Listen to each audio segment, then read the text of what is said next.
Welcome in. This is episode number 6, I think this is, of Beach and Ball. I'm Ryan. And I'm Lucas. And we're back to take you into the world of the Big West. It's been kind of a slow week. There hasn't been any games for the past 3 days, and as we're recording, there aren't any games going on right now. We finished up all of our recaps of all the Big West schools. So it's going to be kind of a new adventure for us, I would say. Yeah, we're into a little bit of uncharted territory at this point. I mean, we already were by starting this podcast, and we're going to continue to grow it and continue to bring the Big West to all the fans. A little bit of housekeeping. Holidays are always crazy. So post holidays, you can expect some increase in the product that we put out. We're messing around with some intros and some music and stuff. So hopefully the production quality will increase post holidays. And coming up, we've got a few games this week that we're going to talk about. And then everything kind of quiets down. Kids are going to go back to their families, to their homes, hopefully spend Christmas with their loved ones. And there's going to be a little break of games during the Christmas break. Yeah, there's going to be a lot of content coming out of here. Particularly, we're going to get more into the actual content game itself, more than we already are. So instead of dipping our toe in, we're going to try to go both feet into the pool here. Right. Otherwise, the Big West's been interesting this week, I would say, given some particular results. Yeah, once again, a huge upset at the hands of Long Beach State, who already have a great win over Michigan. They get another great win over USC. Yeah, I think they might actually have. That was going to be my first story of the week, too. Long Beach State is good. Yes, they are yes, good. They are. Yeah, they were figuring some stuff out at the beginning of the season, and now they're starting to hit their stride. They're chaining wins together. No more yo-yos. They've got two upsets over two really good teams. I don't think either of those teams were ranked, but don't let that confuse you. Long Beach State is still good. And you come March, your favorite team does not want to see them in your bracket. Yeah, and I mean, no, I'm talking about the non-conference. I mean, they've beaten 2 Power 5 teams in USC and Michigan. I think they also might have, in my research, I think they might have knocked off a Big East team too. Wow. I can't recall that offhand, but you know what? They're good, so they probably could just do it anyway. Yep. Big things going on at the beach, that's for sure. Do you see there's like a lot of like pretty like big famous people at USC's game too? At the basketball game? Yeah. No, I saw a few people. I think Dua Lipa was at like the football game, but no, I haven't seen who's at the basketball game. LeBron James was at the USC game. I don't know how he possibly could have gotten there. Yeah, I don't know. Maybe his son plays. Yeah, so as a matter of fact, that was the debut game for Bronny James as a college player. Yeah, I kind of fell flat too. Like, I don't know if you looked at his stats. I don't think he got that much play time. And the few minutes he did get on the court, like, he didn't really wow me. Which I mean, not much considering that he has a heart condition. Right. But I mean, he's a freshman in college, so you can't really say too much about him yet. And also given that he had a serious heart condition. Right. Yeah. So hopefully he gets back out on the court more and Bronny James starts to turn heads and play a lot better. But the only way to go is up. That's right. Which is what Long Beach State is doing too. Right. So I saw this. USC led by 15 at halftime. Wow. It was 45. 15? It was 45-30 at halftime. Jeez. So you figure a Power 5 team with like a 15-point lead at halftime, that's probably safe, I would say. Right. The one thing that you pretty much can't have happen is is letting the team back into the game, which USC did, considering to start the second half, Long Beach State went on a 15-6 run to start the half. Jeez, that's awesome. That whatever coach said in the locker room at halftime really fired their guys up, because 15-6 is really impressive. I'm looking at some of the stats from the game. So if you're financially involved, the line was USC minus 14.5 according to ESPN. It was ESPN Bet. This is the book we're using, at least for this. USC minus 14.5, over under 159. Yuck. Yeah, and the attendance. There were 9,806 people. That's 96% of the capacity for a USC home game. So 96% of the seats were filled in that game. Given the big deal they were making about this game, I figured that there was going to be like 100%, or it was like completely sold out, given that it was LeBron's kid playing. Right. Not like ESPN made a big deal about it or anything. So toward the end of the second half, at least, so they won overtime, by the way, too. Yeah. Marcus Shahonas, he is up there as being one of my guys. Yeah, he's up there with Caleb Higgins. Yeah, and he's coming off the bench to do that. He's not even a starter. Like, is that part of their plan? Like, oh yeah, let him rest up and come in fresh, and then he goes and drops 28 points on USC coming off the bench. He got 28 minutes in that game. Everybody needs to start. Yeah, he shot 50% from both field goals and 3-point. So he gave Long Beach State the lead with a minute left, and then he sent it to overtime with 4 seconds left in the game. Man. Which, as people who have been on the other side of that, it is brutal. Yeah, it's heart-wrenching, that is for sure. Yeah, I was keeping up. So I was at work when that game was happening, and I saw USC within the last minute or two was up by 1, and I think Long Beach had started the foul game because they got a nasty turnover to give USC the ball back up 1 point in the waning minutes of the game. And I was really surprised when I checked back again when I could to see that Long Beach State had come out on top. I also wanted to highlight a couple other big guys in that game too. Jaden Jones had 18 points and 8 rebounds. I like that.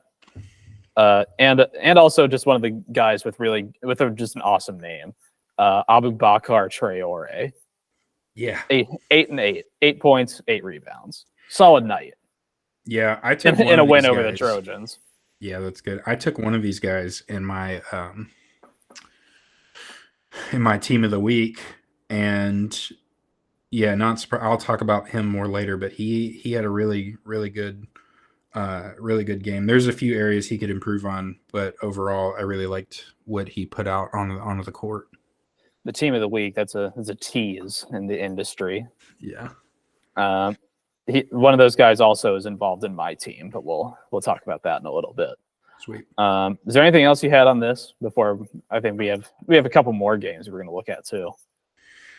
No, so I'm looking at the record right now. Long Beach State 7-4. They just got this win in overtime, which lets me know that they're good down the stretch in these games too.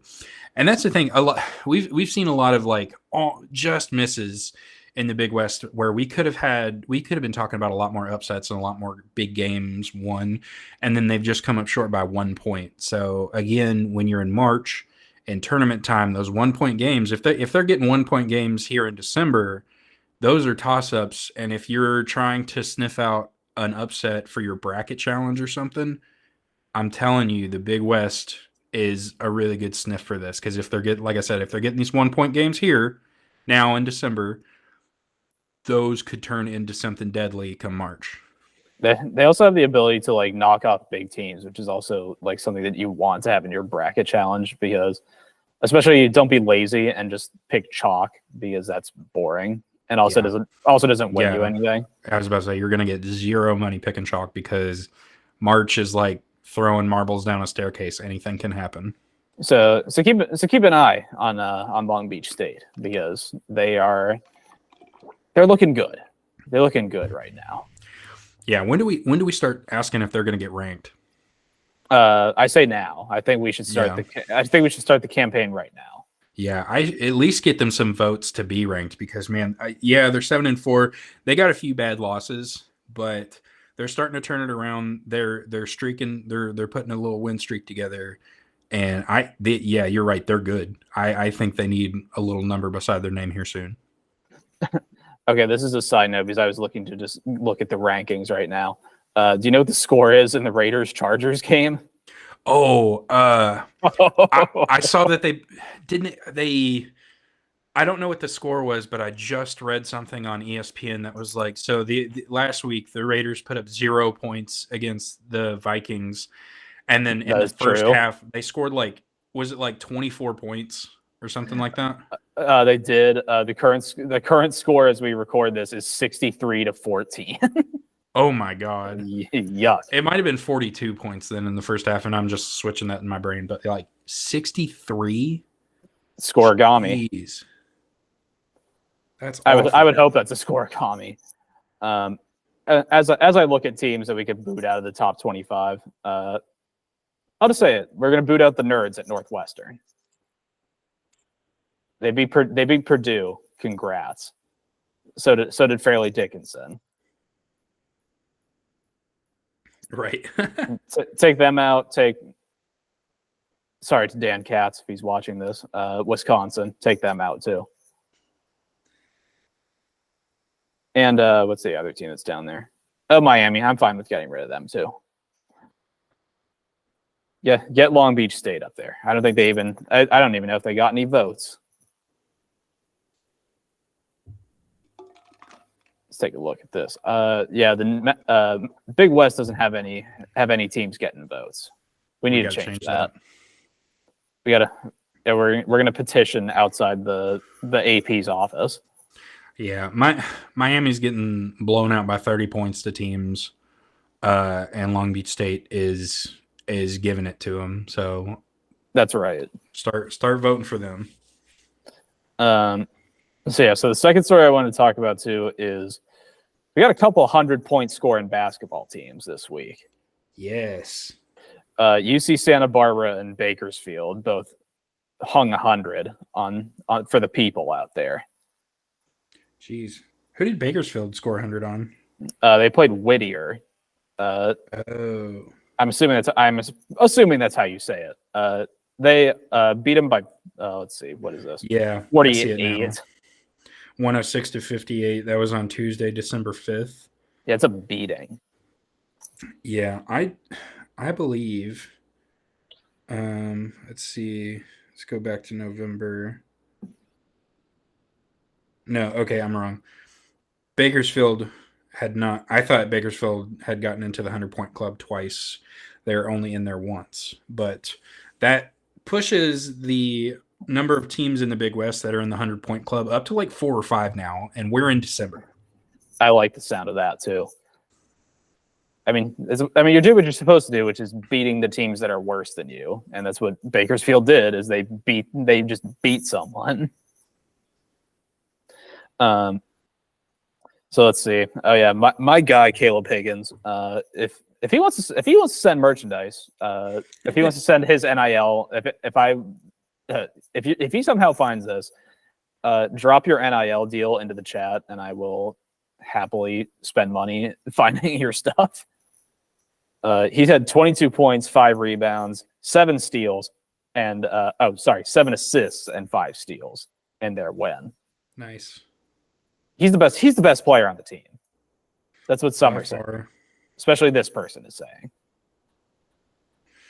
Yeah, by far. They got a lot of people in double digits there. Looking at this game, everybody scored except for guard Cameron Wilbon. Yeah, he's the lone person with 0 points, and not for lack of trying. 0 for 6 from the floor. But How many still, minutes? yeah, tied for second place in rebounds. He got an assist, and he only got one foul, so he's still, he's out there drawing people away from the people who can put the point in the basket. But man, we really should have got Wilbon some points there. He's That way everybody contributing. eats. I know. We got to get him on the. We got to get him in the. Get his name in the paper. Yeah. They had a big performance out of a freshman too that came off the bench. Jaden Alexander scored 17. Scored 17, 4 rebounds, and 2 steals, which is good to see, especially from a freshman. Especially that ability to build confidence against a team that you should be beating and probably isn't on the same sphere as Bakersfield is. What they saw on the from the bench, they scored 57 points. So wow. the bench almost beat Whittier. Yeah, that's crazy. They shot 53% from the field and 60 points in the paint. Surprisingly enough, the guy who led the game in points for both teams was from Whittier. He eked out. I know, that was weird. Yeah, he eked out 23 points and just beat Caleb Higgins by 1. Caleb Higgins got 22 points. I know he should have made another basket just to really rub it in. Yeah, but I mean that's what we talked about a few episodes ago when we were talking about Caleb Higgins, is him, spreading the ball around and getting some other guys in the point total, and that's what happened, and that's how you get in the 100-point club. Caleb Higgins and Marcus Shahonas have to be the 2 people we've probably mentioned the most on here that actually are affiliated with this conference. Yeah, them and Elijah Pepper. Oh yeah, Elijah Pepper is up there too. He's in great company with Badlands Booker. might as well get the mention of him out. Just get him out there now. Yeah, let's see how many episodes we can string together mentioning Badlands. Yeah, we treated Whittier like Badlands treats like a gallon of Nathan's lemonade. 2 other guys I wanted to highlight on this: Corey Stevenson, coming off the bench, scored 14 points and had 5 rebounds, and then a guy with 2 first names, Tom Mark. Named Tom Mark, 11 points, 4 rebounds, 2 assists for the Roadrunners. So I would say overall, very good performance, one that Bakersfield could need, especially given that they are going to be coming into the conference this week. The other team that we're going to talk about too is UC Santa Barbara, hung 126 on Bethesda. Yeah, that game was crazy. If you bought tickets to that game, you got your money's worth because both teams were scoring like crazy. Santa Barbara hung 126, and then they turn around and let Bethesda score 76. So still, scoring 76 points will beat a lot of teams. I think they got the over. To them. Yeah, they better have. So good job to Bethesda hanging in there. But man, Santa Barbara just overwhelmed them, and still, I think that's 50 points right there. So yeah, it's a 50 burger. But it's also weird for me to just because Bethesda in this context is in California instead of Bethesda, Maryland, which is kind of weird to me at least. So we did have a couple of record-setting performances in this game, which also never forget that UC Santa Barbara, where they play, is the Thunderdome. So they have the Thunder, that's for sure. Yeah, I would say so. It is the record for the most points ever scored by UC Santa Barbara in a game. Wow. So there we go. The head coach, Joe Pasternak, said he basically talked about how his team was unselfish, which it's weird that he said unselfish instead of just selfless. But we're not the grammar police or the syntax police. Yeah, we got it forward. Ariel Bland led the team with 10 assists. He actually got a triple-double. They did. He did. First time under, Pasternak's been in charge of UC Santa Barbara. Yeah, that's crazy. 13 rebounds, 10 assists, and 12 points. It's pretty good, I would say. Yeah. The whole team shot 63.9% from the floor. That's Whew. crazy. Uh, they had 27 assists the entire game too, with only 8 turnovers, which is a margin that you want to have too. Somebody else that I said was really good too. AJ Mitchell scored his 1,000th point at UC Santa Barbara. Hey, congrats. I like that. Especially because he's one of the like better players in the conference too. Yep. And looks like, oh, here we go. In this 100-point turnout, everybody ate. All players from starters to bench players got in the point column. This is definitely like the most players that we'll highlight in a game too, because I have like, let's see, 1, 2, 3, 4, 5, 6, 7 guys to talk about in this. Jeez. I mean, 7 guys scored at least scored double digits. Yeah. And again, the person leading all teams in scoring was actually from Bethesda with 24 points. That's awesome. Yeah, I think the high scorer for UC Santa Barbara had to have been Cole Anderson with 20. Yeah, I believe. We also have some other guys who got on the score sheet too. Evans Capruto, I believe that's his name. Mm-hmm. Mattia Belic and Killian Brockhoff. They all had 14. Gage Gomez had 11 points and 5 assists. Nice. I like that. Balanced scoring. It was also something I noticed earlier in the week while I was scrolling through X, Twitter, whatever you want to call it. John Rothstein, who does all of the like big college, he's like the big college basketball guy. He has UC Santa Barbara as one of his teams to watch, or teams to watch for. Which if you don't follow us on X, definitely do that because we are. Because that's where I found that, and I had to repost that, obviously. Do you have anything else on this game? Because then I have one other big thing to look at too. No, I think that pretty much covers what I was talking about. The other one was in terms of a team performance of the week. I think even though Long Beach State obviously has the big one because they beat USC. Fullerton also had a pretty good week too, considering they went 2-0 for this week. Yeah, that's really good.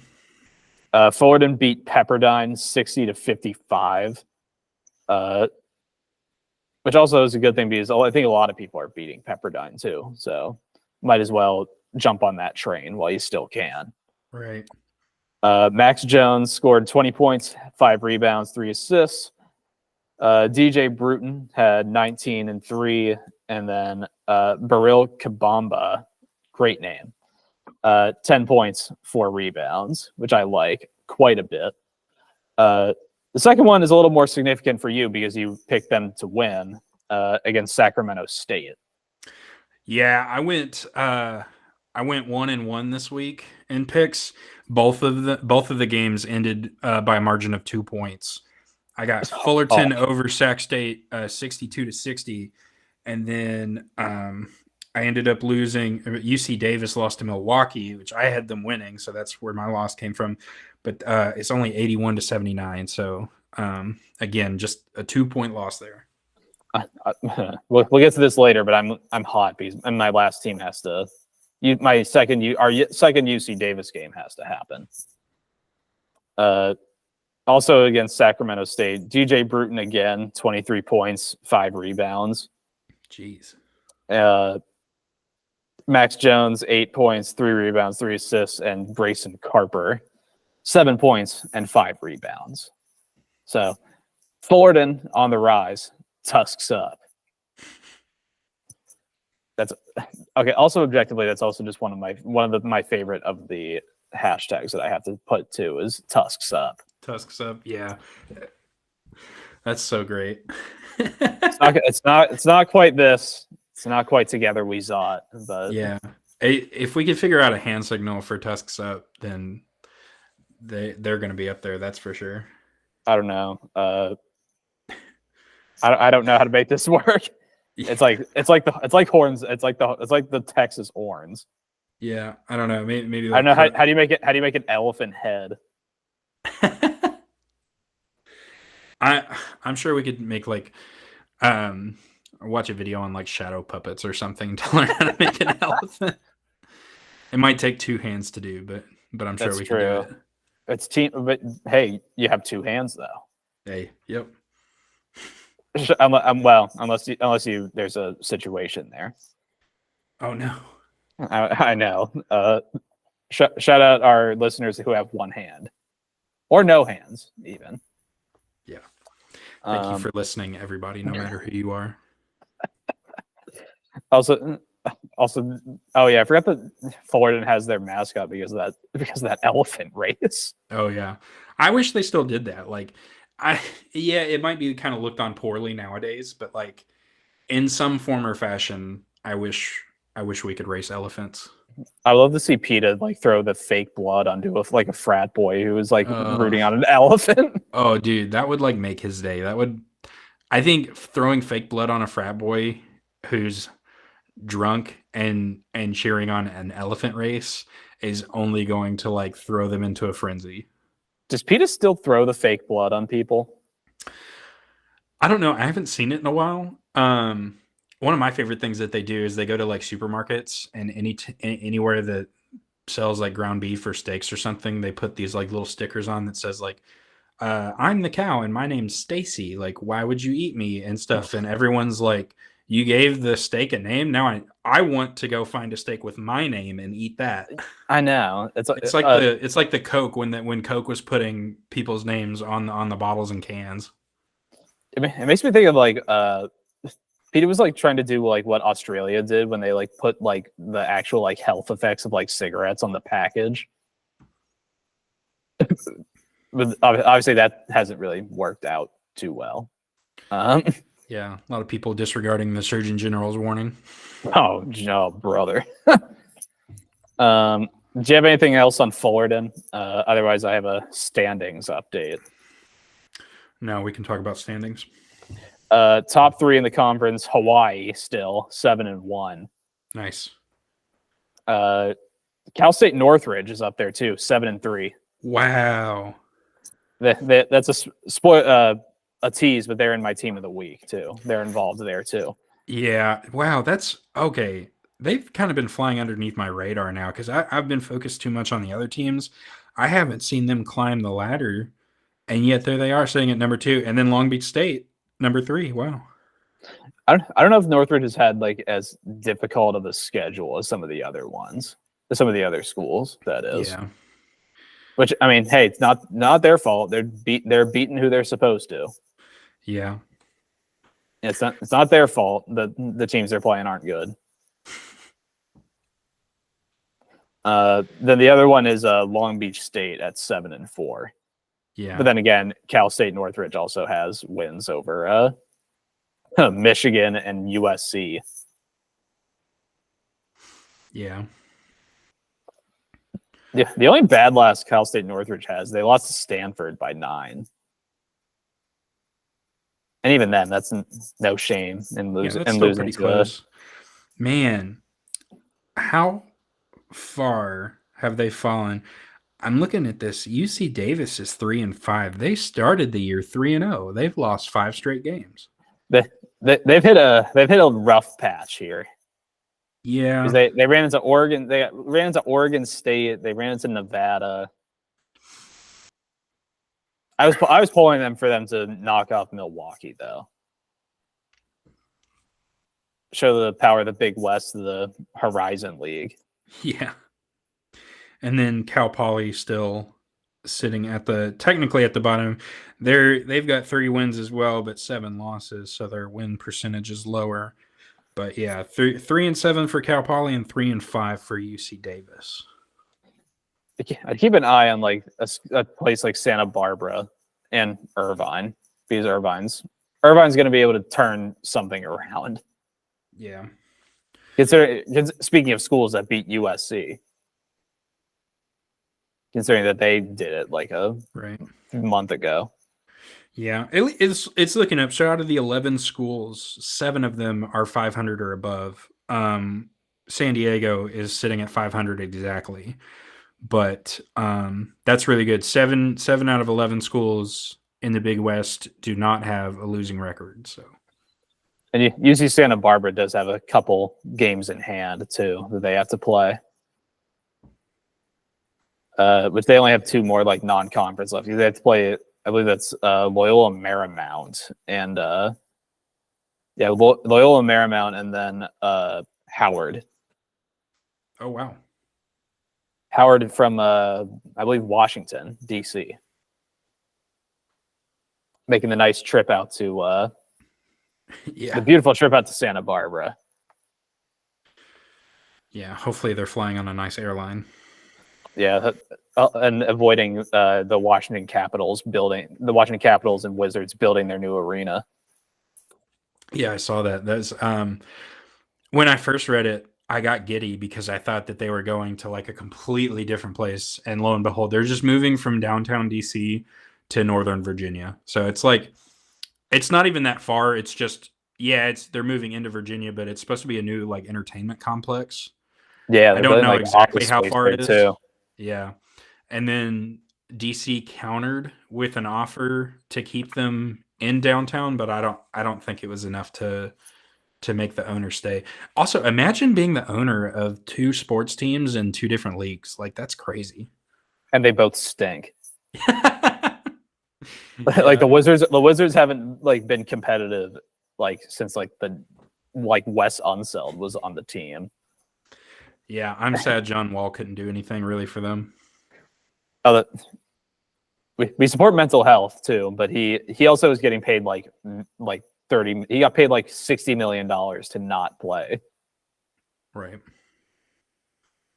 He achieves my dream, which is to get $1 million and not work. Yeah, I mean, so which would you rather do? Get paid to not work, or get paid like Jimbo Fisher $75 million to get fired? Oh, okay. So either get paid to go away, or get just paid to not show up. Which I guess that's kind of the same thing. Yeah, I guess 6 of one, half dozen of the other. I think I would rather get paid to go away. Yeah, because then there's no option of that. They can't try to make me come back in. Right, and Jimbo's still going to land at somewhere that's going to pay him still, so it's not like, oh, I'm not going to get paid for the rest of my life. I better make this 75 mil last. Like I was, he's not like he's not going to be hurrying to pay the electric bill, right? Unless he has like a $50 million electric bill. That man loves Christmas lights. What can I say? He's the reason that like the power grid will collapse in Texas again. Oh my gosh. Before we ran through all of the schools of this conference, we didn't actually like talk too much about the actual conference itself. Like we kind of talked like bits and pieces of it, but now we actually like kind of want to get into some of the history of it too. Right. Yeah, this conference dates all the way back to 1968. That is like the founding year. Which is funny. So I'm searching for bits to add to this history. And I'm like, all right, what else happened in 1968? For the listeners at home, if you're ever doing stuff and you want to find out like what current events happened in a certain year, don't do it unless you're trying to get sad, because everything the internet will show you is bad. Yeah. It's like, 1968? Yeah, that's the year Martin Luther King Jr. got assassinated. Not a great. That was also Bobby Kennedy got assassinated like not long after that. Not long before it. But hey, Richard Nixon got into office. Yeah, all around well-liked person, Richard Nixon. Yeah. No, I could only really find 2 things that were really cool about 1968. One of these, I think you'll really enjoy, Ryan, you and me both, based on our fandoms. Oh God. So, founded in 1968, same year as Hot Wheels. Oh, I love Hot Wheels. Yeah, the Mattel toy brand, same Mattel that makes Barbie, came out with Hot Wheels in 1968.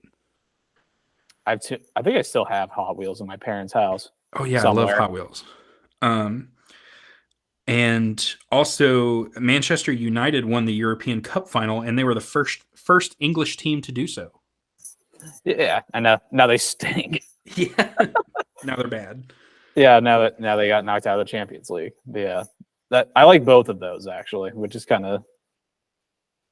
It's because the Hot Wheels thing is kind of more surprising. I didn't think it was 1960. I felt like it was I older know than that. that really feels early because, like, I wonder what year they came out with the tracks because that's Christmas is coming up, and I remember one year I got Hot Wheels tracks to make like the launches and the loop de loops and stuff, and so I'd make this big thing in my room and just watch the cars go.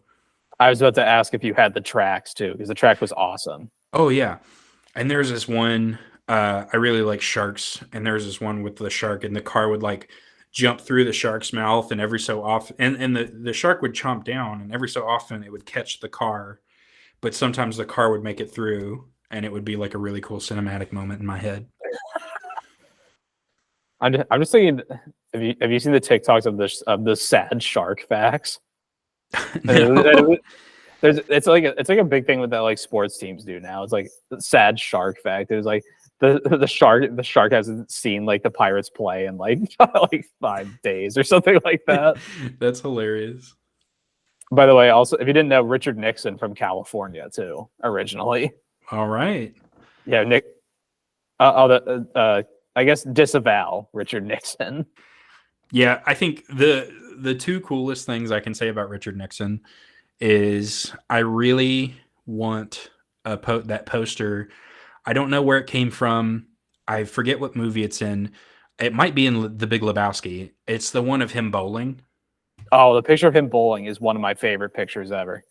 Yeah, that, and there was there's an apron that I really wanted one year, and it had Richard Nixon's face on it and said, "I am not a cook." Oh man. One of my other favorite pictures of him too is that he's walking on the beach with his dog Checkers, and he's still wearing like khaki pants and a button down shirt and his like wingtip shoes. Wow. Not like, sand man, in the wingtips. This is very like, dude, this is the most photo. This is like the most set up photo ever. You didn't need to do this. Just saying. Right. Richard Nixon also had a bowling alley installed in the White House too. Did he for real? I wonder if they still use it. Like, it's hard for me to see Joe Biden and they're like, I got to deal with all this stuff from Israel and Palestine. Like, I'm just gonna go crank out a few frames to blow off some steam. Imagine Trump down there with the bowling alley. Oh, he definitely had the bumpers installed. Do you think he was like Kim Jong-un and said that when Kim Jong-un said he shot like an 18 and had 18 hole-in-ones? Yeah. Or holes in one. Easily. With no evidence, I can safely say that there's a placard in the White House bowling alley with Donald Trump's face on it for a perfect game, but I bet you he had the bumpers up. Oh, okay. So the bowling alley was added by Richard Nixon in 1973. There had previously been a bowling alley in the West Wing of the White House that was built for Truman in 1947. Wow, yeah. So Truman, big bowling guy too. Yeah, he's blowing off some steam too. He's like, we got out of the Pacific Theater, and I dropped the bomb. I need to blow off some steam with some with some frames. Oh, the bowling alley, the bowling alley is still there. Did he wear bowling shoes? I think you got to. Yeah. That's part of the allure. Yeah. And then I'm like, okay, so I do not have enough experience with like the Special Olympics or the Paralympics or anything like that. Oh God. Bowling, like, are there special wheels that you have to use when you're bowling? What do you mean? Like for wheelchairs? Oh, I don't know. I got to ask my wife that. She's an occupational therapist and she would know. Do they have are the wheels like tires? Are they like skid resistant? Yeah, they're still blue and red though. I did find a picture of on the Wikipedia page. It's at the White House bowling alley in 2019. It had the They had the logo of Melania Trump's "Be Best" campaign on like a TV. Oh wow.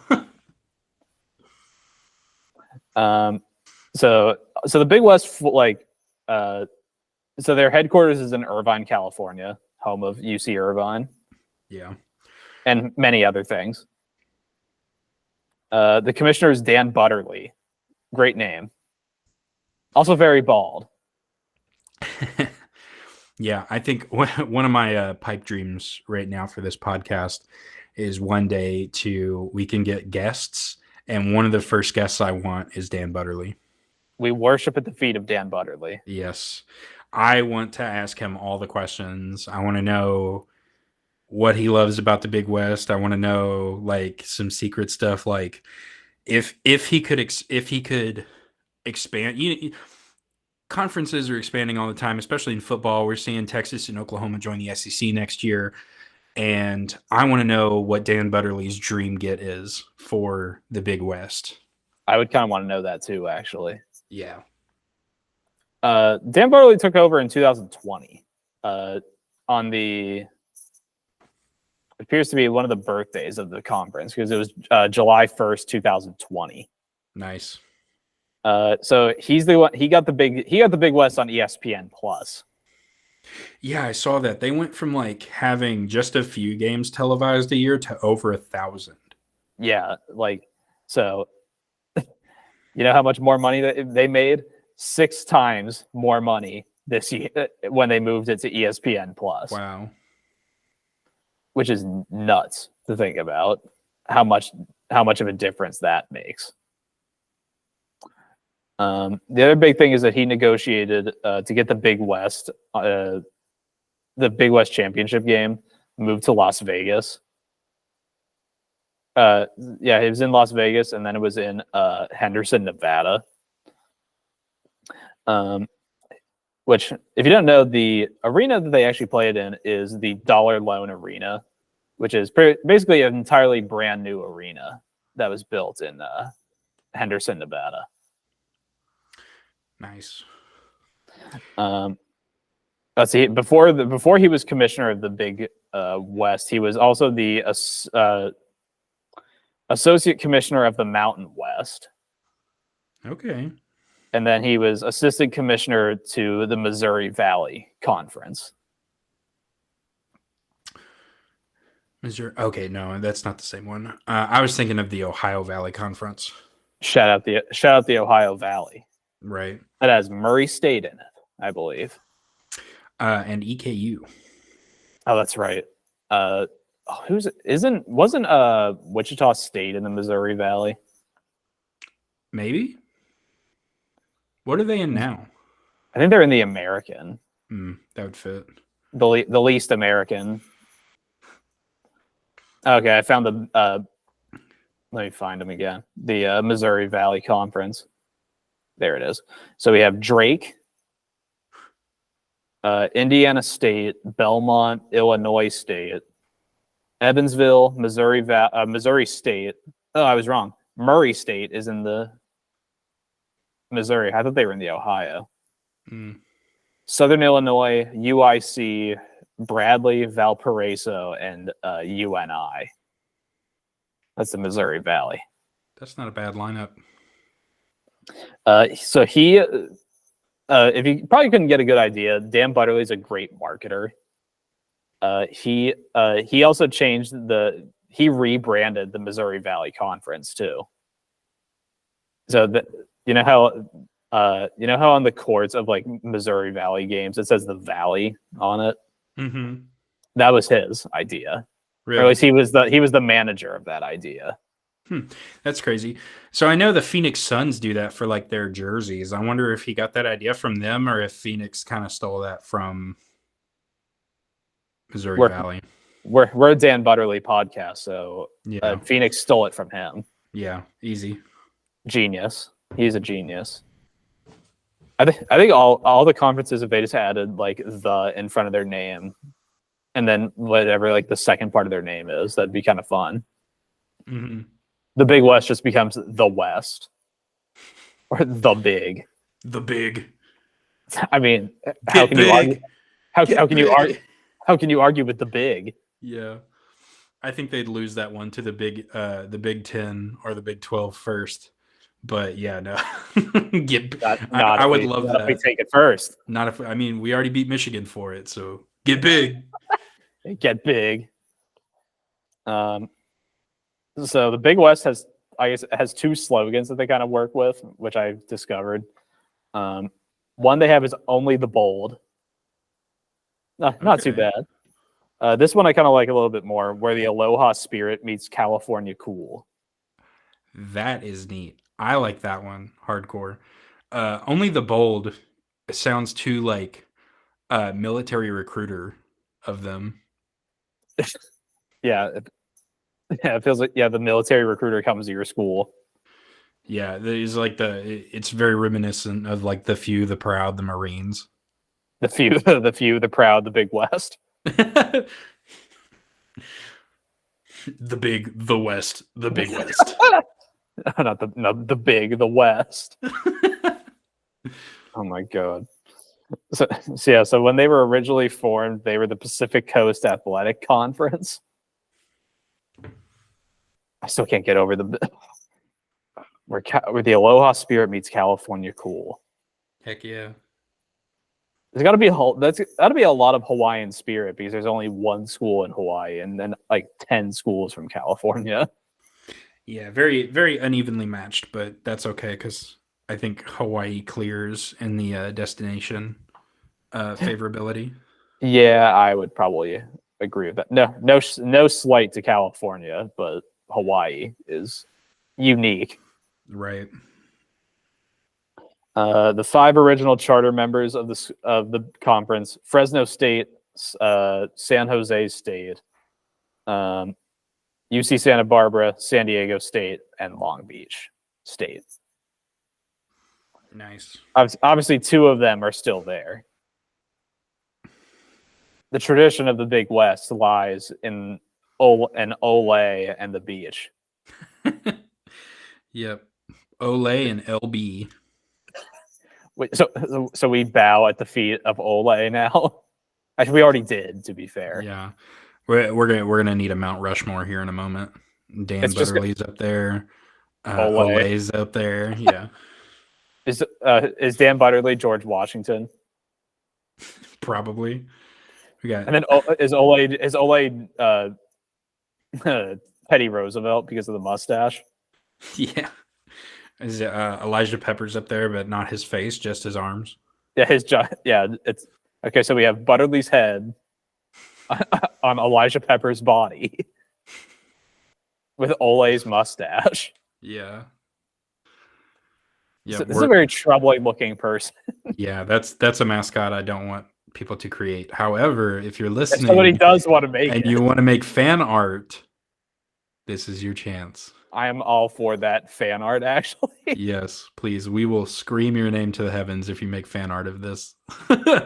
I saw a very funny picture once, was a Photoshop. Somebody put LeBron's arms as a guy's arms, and then LeBron's arms as the guy's legs. It's just very confusing. Jeez. Every day is arm day. That's right. So do you know the first school to be part of the not the Mountain West, the Big West, since that wasn't in California? Oh yeah, it was Utah State. Yeah, Utah in 1978 joined the Big West. There are some other schools that joined the Big West too. I'm saving the funnier ones for last, or the ones that make the least amount of sense. Oh yeah, you're talking about. I think I know what you're picking up. Yeah, there were some for football reasons, I believe. Oh yeah, there were some teams that only were a part of the Big West, and yet they belong to states that are east of Texas. Yeah. So some of the other schools that were in the conference, UNLV. Okay, that makes sense. Because at least they border California. Right. Nevada. Boise State, famously on the West and on the Pacific Ocean, Louisiana Tech. Yep. Imagine that trip from like from like Sacramento. You have to take a plane trip on like a Tuesday night from Sacramento, California to Louisiana. Right. Let me look up what city in Louisiana. It's in Ruston, Oh, that's right. Yeah, Louisiana. Ruston. That's a Bad Beats hub for Scott Van Pelt. Ruston, Louisiana. I'm gonna figure out where this is in the state. Meanwhile, two other schools that had joined for football reasons: Southwestern Louisiana. You may know them better as the Louisiana Lafayette Raging Cajuns. Hey, The I best, heard. one of the best nicknames. Yeah, isn't that where? Was it Louisiana Tech or Louisiana where Terry Bradshaw. Bradshaw and the guy from Duck Dynasty played That was quarterback? that was Tech, I believe. Yeah. So Ruston is like smack dab in the middle of the state in the upper portion. Like it's you jump on I-20, it looks like, and you're gonna wind up in Shreveport. Oh, they can go to the Independence Bowl. Yeah. The other one that joined for football reasons was Arkansas State. Wow. Famously on the Pacific Ocean, Yeah. and famously on an ocean period. That Arkansas State is It's like like a random city in Arkansas. Jonesboro. Jonesboro. Jonesboro. It's about an hour west of Memphis. And you know how I know that? Because When we went there, you could see it across the river. almost, but in the grand scheme of things, you know how things like fall. And I almost moved to Jonesboro, Arkansas. I kid you not. Oh, really? Yes, I love my wife very much. And she was debating on going to grad school either at EKU or at Arkansas State. So there was a time where if she had not gotten into EKU and had gotten into Arkansas State, then I would have moved to Jonesboro. You would have been at a former Big West school. Yeah, that's crazy. Also, so the Big West is also like kind of a groundbreaker too. So 1983, they were the first conference in the West to introduce women's athletics. Oh, wow. So formally, they become the Big West in 1988. This is something that I thought was kind of interesting. So, you know how ESPN does like the whatever Super Tuesday, Big Monday, and all that stuff Yeah. for basketball. The original Big Monday was they did the Big East, the Big Ten, and the Big West. That's too many bigs. Get big. They get big. What a shift that is too, going from the Big East to the Big Ten and then to the Big West. Yeah, that's incredible. I think we should have more day. I think we should have more days based off of similar words in conferences. Right. I guess the South Thursdays, we have the Southeastern Conference and the Southwest Conference. We should do South Sunday. The SWAC.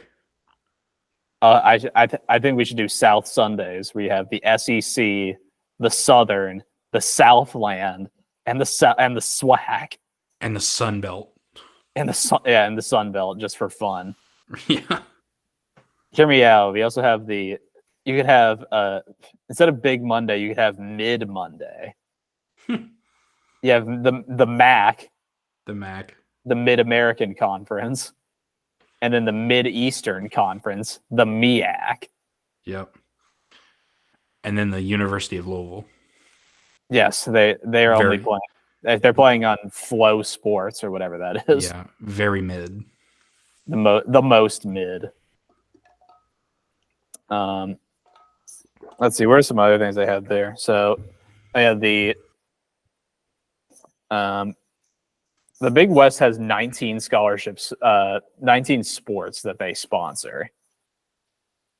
The most recent one is this year, as a matter of fact, and it is men's water polo. Yes. Honestly, I love I love watching water polo. If you've ever seen it in the Olympics or something. Oh, it's crazy. They basically get into like fist fights under the water. Yeah, I heard something very disgusting. Somebody in college told me that like men's water polo players like don't cut their toenails so Oh that they can God. like dig into their opponent's legs and like use it as leverage to like get up and get a better hand on the ball. It's like a Draymond Green move. Yeah. Yeah. Yeah. Did you hear what happened to him? No, yeah, all I saw is that he's suspended indefinitely. Yeah, because I think he's been ejected from games more than anybody else this season in the league. So the league finally was like, no, we're going to suspend him indefinitely until he gets a better attitude about things. I thought you said he's like the Warriors are like making him go to like therapy. Jeez. Imagine that therapy session. Right. Why are you hitting people? I don't know. So Draymond Green, you hit your therapist. Oh, jeez. I did wonder if he's probably going to get. Actually, well, I won't go there. So, also national titles. Fullerton has won 4 in baseball and 1 in Wow. softball. Nice. Long Beach State has 3 women's volleyball national titles. And the main reason for that is because they had Misty May Trainer playing there. That makes sense. UC Santa Barbara does have a national title. One of them is in soccer. They won it in 2006. Ooh, okay. UC Irvine has 4 men's volleyball national titles. It's also men's indoor volleyball too. Which, have you ever watched that in the Olympics? Not the men's, no. Regrettably, I do love volleyball though. Men's indoor volleyball is like scary because I they have bet. like the teams that are like the best at are like all these like countries in Eastern Europe who aren't like good at basketball, so they all play like volleyball. That's so insane. you have a guy like the size of like Karl Anthony Towns that's hitting a volleyball. Yeah. Coming at you from Latvia. There was like legit a guy like on the like I think he was on the Russian Olympic team that was like 6'11". Jesus Christ. Just imagine that guy coming Yeah. at you. He didn't with really a even have to volleyball. jump. He just puts his arms up. I want to find this guy because he's enormous. But yeah, who else do we have here? UC Santa Barbara also has a title in in men's water polo.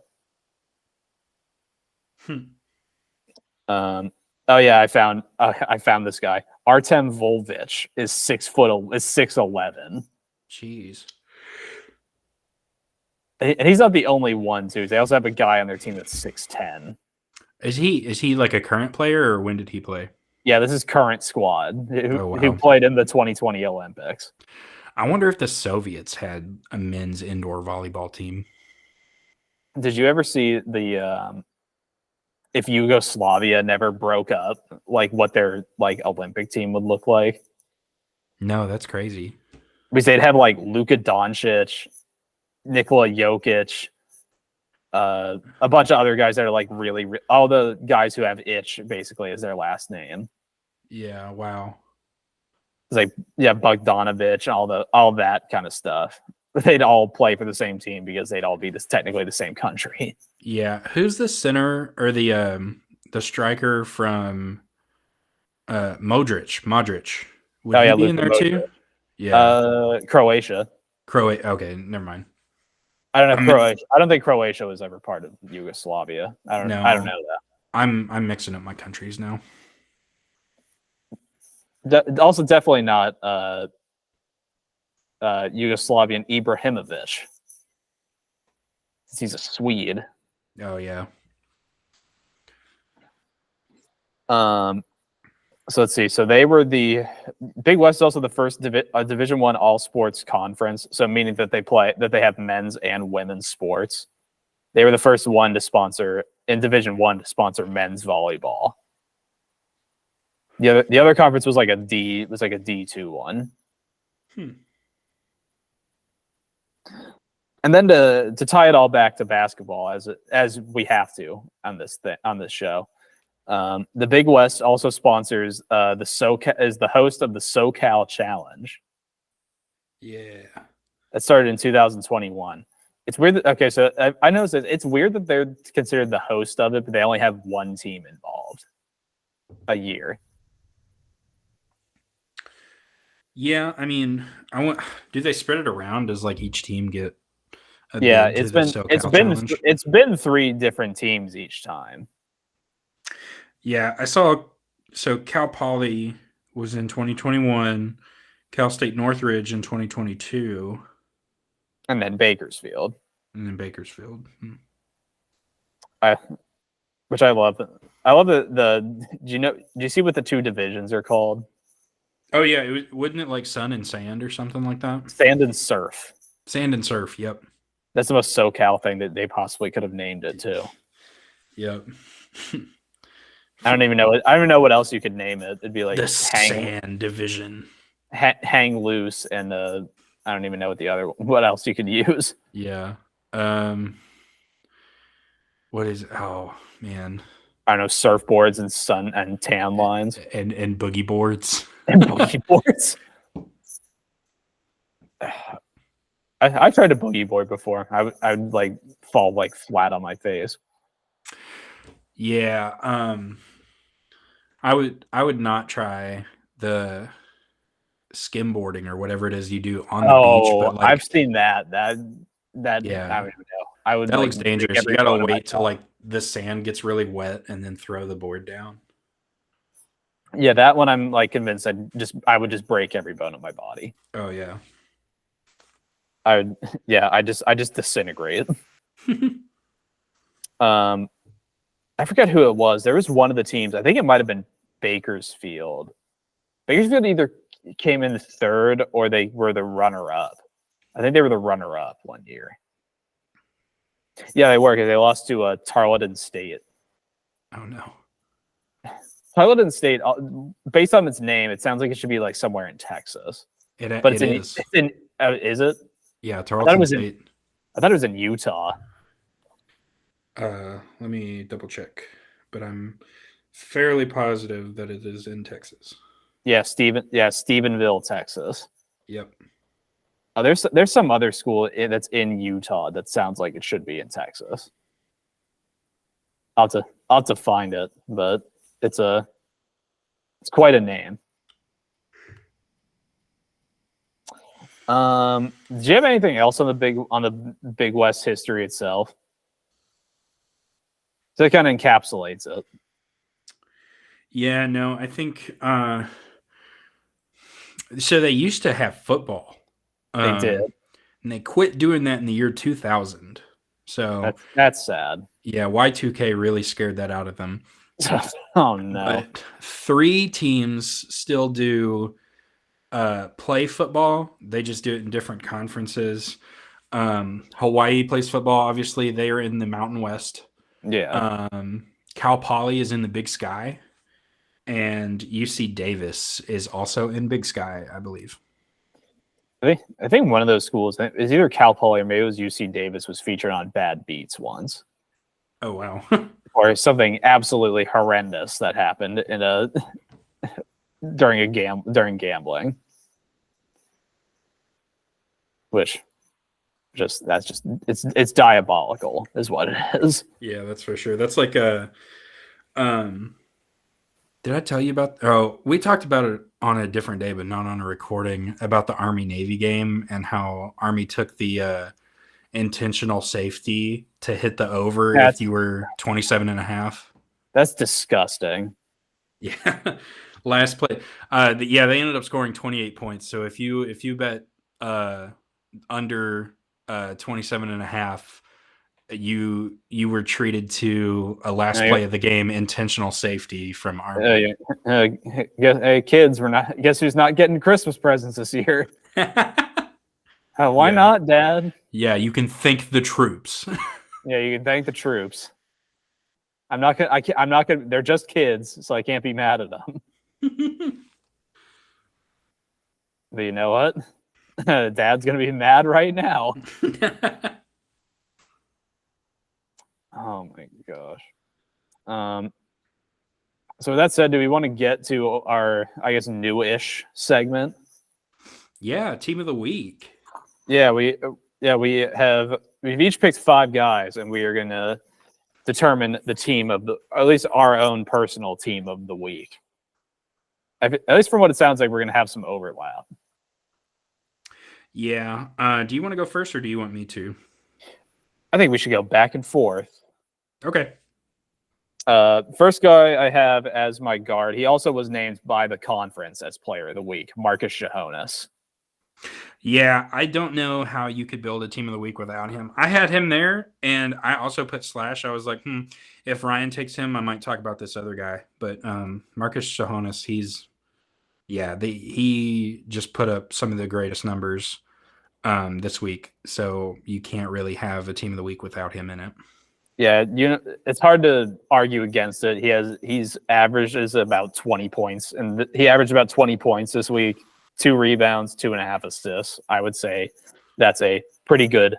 It's a pretty good week at the office. Yeah, he's really giving Caleb Higgins a run for his money. That's for sure. As much as I love him, he's not on this. Right. Yeah.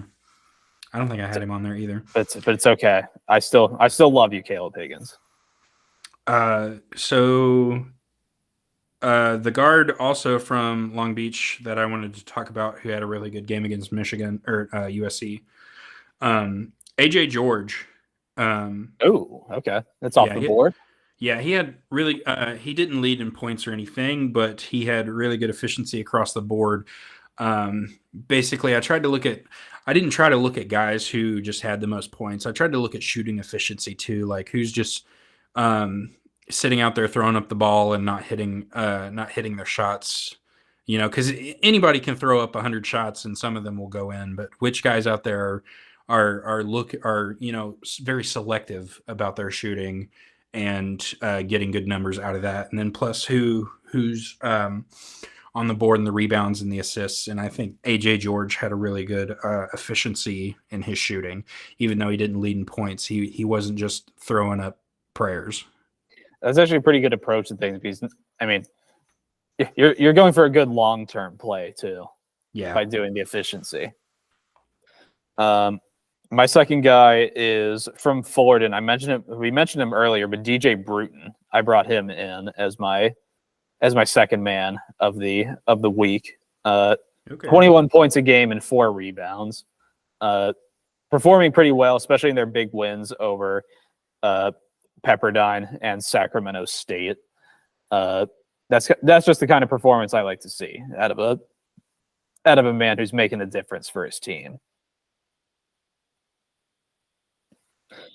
And so who do you have who would you have as your second person next? My next person is Darren Sarin. I don't know if I'm butchering that name, but I love the great name.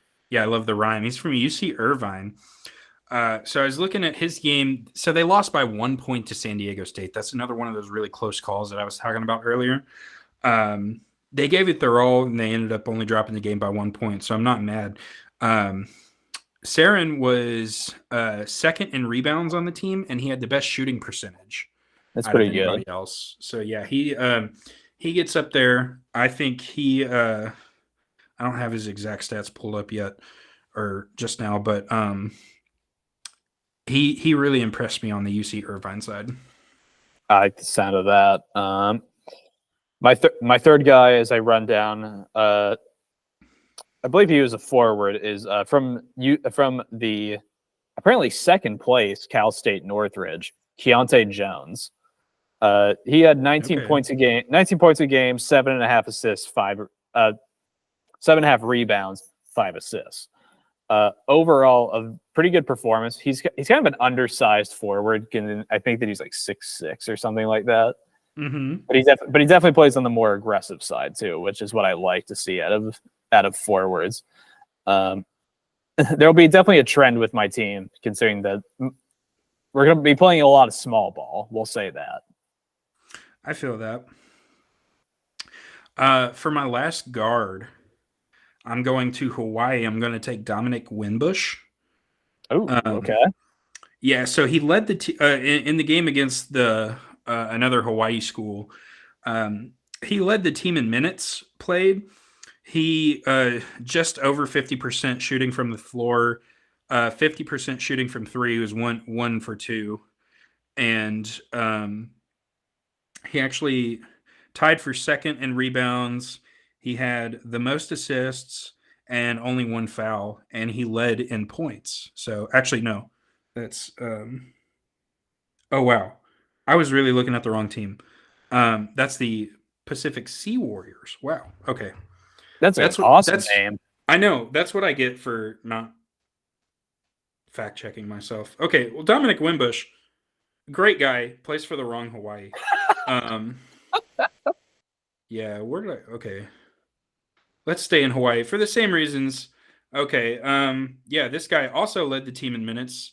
Uh, Noel Coleman led the team I in like that. minutes.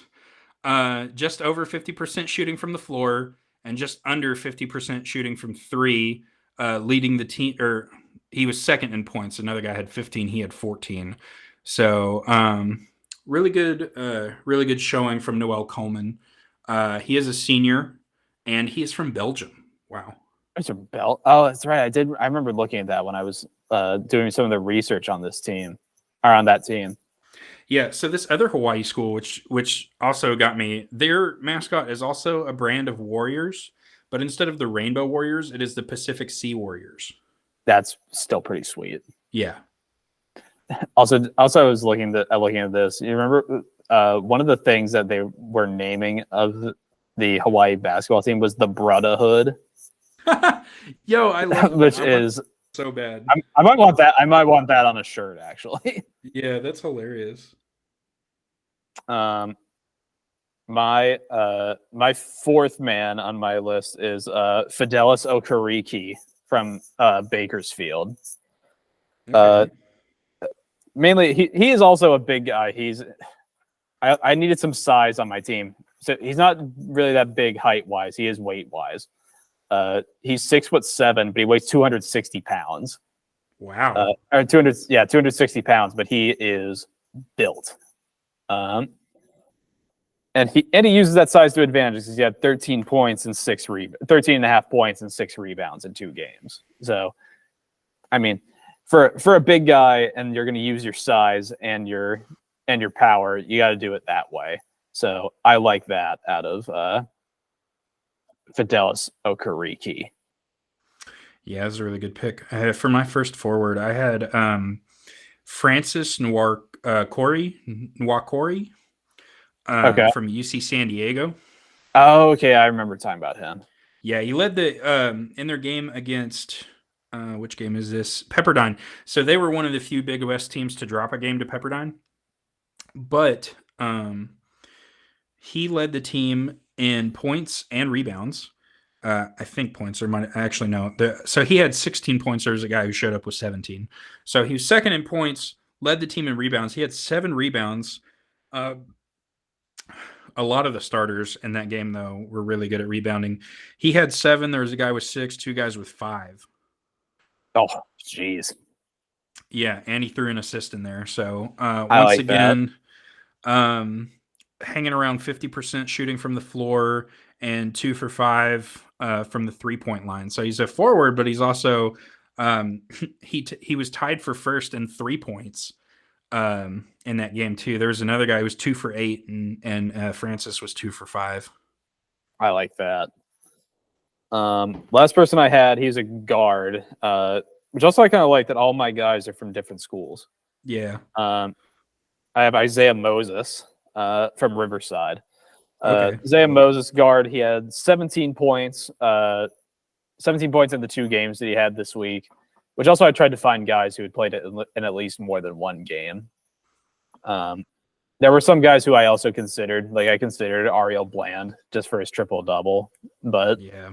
I wanted to have guys that had at least more than 1 game this week, which no fault to him. He's based off of that. He'll probably be on this again in maybe another week or so. Right. But 17 points a game for Isaiah Moses, 5.5 rebounds, 4 assists. That's kind of the stuff that I like to see from a guy who would be on my team. Um, so at least recap at least my team. I had Marcus Shahonis from Long Beach State, Fullerton, DJ Bruton, Keontae Jones from Northridge, Fidelis Okariki from Bakersfield, and Isaiah Moses from Riverside. Nice. For my last guy, I did actually have forward Ariel Bland because of the triple-double. He also... Very understandable. Yeah, he was second in minutes in that game, too. He had two guys tied with 25, and he had 24. So seeing a lot of minutes. He 4 for 5 from the floor and 1 for 1 from three-point. So he's getting beyond the arc and shooting too. Wow. And recording a triple-double. I just couldn't leave him out. So that's why I threw him in there too. Oh, yeah. Definitely no reason to keep him out of this. Yeah. I want to give a special shout out. One guy I almost put in there, but just couldn't because of output was Nate Pickens. I think that's his name. Shout out. Yes, Nate Pickens. Nate Pickens. So he played, they played Washington State. Now, they did lose pretty handily. That was not one of our 1-point losses there. But he, coming off the bench, he put in 34 minutes. I love that. In a 40-minute game. So he only got 6 minutes of break.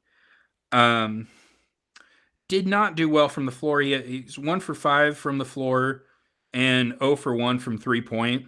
And that's just why I couldn't put him in the team of the week just yet. But he had 5 assists. He led the team in assists by far. The next several guys didn't get assists. And the next highest in assists was 1. So he had 5. He's definitely throwing the ball around, getting his teammates involved, and creating scoring opportunities. He's a young guy, isn't he?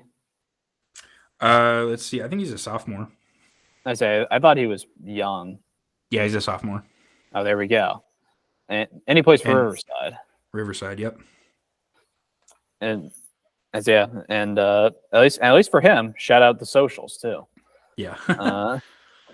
So do we want to get to our last bit, which is at least what we are looking for the week, and to the picks, which will be even better. And to the picks, yes. I think our busiest day for games is, I'm trying to count, Monday, Tuesday. Tuesday the 19th has 4 games. And Tuesday, Wednesday, and Thursday are going to be busy. Yeah, and Saturday too, the 16th, they've got 4 games as well. It's a lot of games. It's a lot of ball for the beach. Yes, we love it. So they're pretty spread out too. Like usually all the games are at like 10 o'clock. Let's see, this coming Saturday, the first game that we're interested in is at 4:30 p.m. Eastern, sweet. And then the last one's at 10 p.m. Eastern. Yeah, that's pretty good. So at least to look at some of these that I'm just kind of interested in seeing. I want to see how Cal State Northridge plays against UCLA, given that UCLA had to take Riverside down to the wire. I'd like to see if Northridge puts up that same level of fight as UC Riverside did. Yeah, that'll be a really good game. This coming Sunday, Fullerton is getting put to the test. They got to go out and play 7-3 Boise State. They do. In Boise, and Hawaii battling another one-loss team in Nevada. So Nevada's got to come to the islands. Yeah. Another interesting one that'll be out there too. UC San Diego has to play Cal. Okay, cool. But they do have to go to Cal. But I'd be also that's also a measuring stick to see where UC San Diego is, because they took San Diego State down to the wire too. So the Tritons, let's see what you got. Yeah, I'm excited for that game. Hopefully we can get another upset to talk about on this podcast. I know we need some more upsets. So folks, start beating some people. Yep. And just before Christmas, we get a lump of coal in our stocking. We're not done playing Portland. Hawaii gets to play Portland in Hawaii, thankfully, for the staying Hawaiian. away. Yeah, it's the Hawaiian Airlines Diamond Head Classic, and that Indeed. is Thursday, December 21st. Yeah, I'm steering clear of Portland. Yep. For some reason we just can't beat these guys. Yes, as a green friend of mine once said, I wouldn't touch that with a 10.5-foot pole. Is it us? Is it us that we can't beat Portland? Yeah, maybe. Yeah, it's like a quantum physics. Once we observed it, it changed. Yes. If we had never started talking about it, maybe somebody would have gotten a win over a Portland school. Oh my god. So with that said, are there any other games that got your attention, or do we want to get into the picks? I'm thinking about getting into the picks because some of the games that got my attention are on my pick list. Alrighty, so at least a little preview. So I kept track. This is unofficial. If you want to keep track on your own, you can keep track and check us. I have you at 5-5 on the picks, I believe. We're dead even. Let's go. And I'm currently at 8-1. One of my teams still at UC Davis has to play and hopefully beat the daylights out of whoever they're playing. Yeah, looks like pretty soon I don't remember who UC Davis is even playing. Pacific. Who I took them to play. Oh, they have to be Pacific. Oh, Pacific. Yeah, great. That game's this Saturday at 5 p.m. Eastern. Yeah. Okay. So UC Davis, bring one home for the people. Yeah, looks like pretty soon I'm going to be asking Ryan what his shirt size is. He's getting pretty far ahead away from me. The conference play is coming up, though. Yeah, that's good. That could be the equalizer. Yeah. So I'll go first with picks. Okay. The game I really like, also on Saturday at 4:30. I like in the Jerry Colangelo Classic. I love that name. Couldn't say it to save my life though. Give me Santa Barbara over LMU. I think that's Loyola Marymount. Indeed. I like the sound of that. So that is your road, I guess. That's the home. That's the home. Okay. Yeah. I'm going to go home too. I'm just going to get my first one out of the way here. I'm going to ride again with Marcus Shahonas. I'm going to take Long Beach State over. I have to be able to stack something before we get to conference play where everything goes crazy. Long Beach State over Cal State Dominguez Hills. Okay. Where's Cal State Dominguez Hills? I have no idea. I assume it's in Dominguez Hills.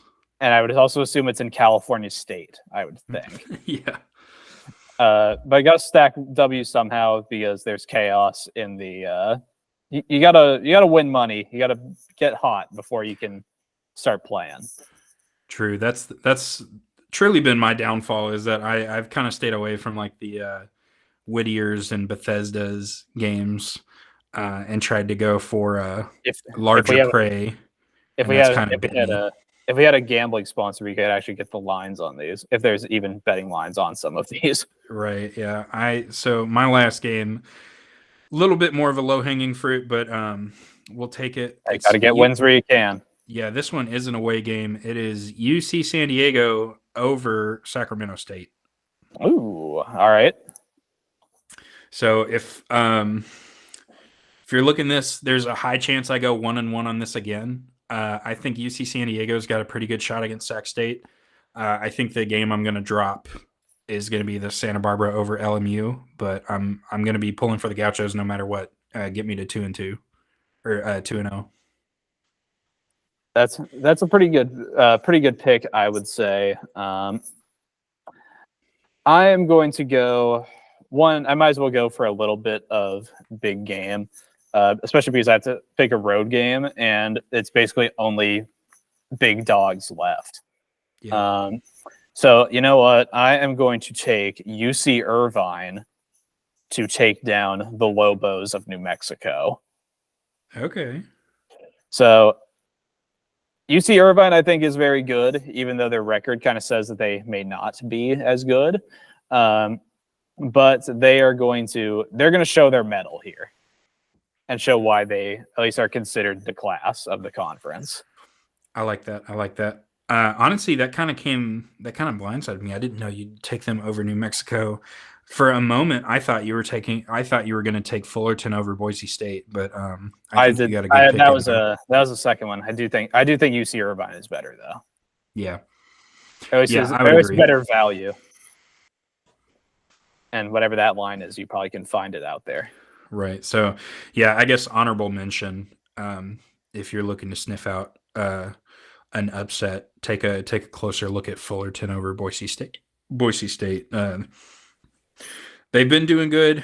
Boise State might overwhelm them, but especially because it's in Boise. But that's one to watch out for sure. Didn't make my pick list, but it's one that I'm definitely going to try and watch. May take UC Irvine on the spread. Whatever the spread is, I don't know yet. We'll figure that out when the time comes, because that could turn out well and hopefully make some people a little financially better well off. Yeah. Anything else before we sign off? No, I think that covers everything for me. Just to reiterate what I talked about at the beginning of this episode. Bear with me. Holidays are tough for everybody. I've got a lot of driving to do, but after the holidays, I'm going to try and put my best foot forward and really up the production quality of this podcast. Some of my goals, to be completely transparent, is we're going to get intro music. We're going to have some intro scripts, and hopefully, crossing my fingers, I'm going to get us on Spotify and Apple Podcasts. So that's one of my main goals for sure for this podcast. We're going to get there. One like, one subscribe, one watch at a time. Yeah. In the meantime, you can help us out by following us on our socials and kind of giving us some recommendations for other segments you want to see. This is still fresh. We're trying new things. So no idea is a bad idea unless it's like a really bad idea, but we'll be the judges of that. You don't have to worry about that. Just whatever you got, throw it our way and we'll at least look at it. Indeed. We're pretty much open to everything unless it's really bad. Then we're not going to do that at all. Yeah. So with that all being said, you definitely need to like, subscribe, watch, rewatch. You don't even really need to watch either. You can just play it in the background. Just get the numbies up. Yeah. Do what I do. You don't have to look at our faces. Just like turn us on YouTube, throw us in the driver or in the passenger seat, and listen to our beautiful voices on your way to work. Hopefully we'll make your workday better. Make your kid listen to it while their kid's drifting off to sleep. Yeah, sitting in LA traffic, why not listen to Beach and Ball?